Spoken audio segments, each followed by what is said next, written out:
Thomas Eric Duncan, un nom que les Américains ont appris à connaître depuis plus d'une semaine. Ce Libérien a donc perdu son combat contre l'Ebola depuis son lit d'hôpital à Dallas. Malgré le traitement expérimental reçu, Duncan n'a pas survécu au virus tueur.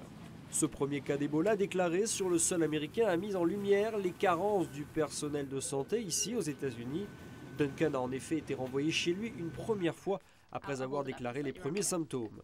Malgré des infrastructures modernes et un personnel qualifié, l'Ebola reste une maladie mal connue. Aujourd'hui, les autorités locales jusqu'à la Maison-Blanche se veulent rassurantes. L'Ebola est une maladie très grave. En même temps, il est important que les Américains connaissent les faits.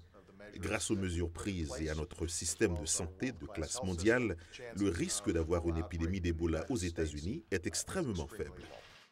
À ce jour, aucune autre personne n'a contracté le virus Ebola aux États-Unis.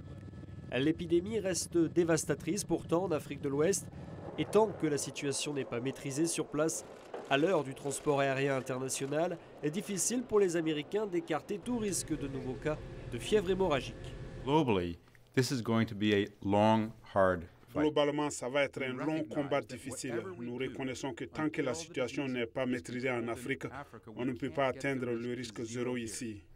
Les autorités américaines viennent d'annoncer le renforcement des contrôles des températures sur les passagers en provenance des pays à risque. La mesure concerne les vols au départ du Nigeria, de Guinée, de Sierra Leone et du Libéria. Pas sûr que cela suffise à rassurer la population. Nicolas Pinault, Washington, La Voix de l'Amérique.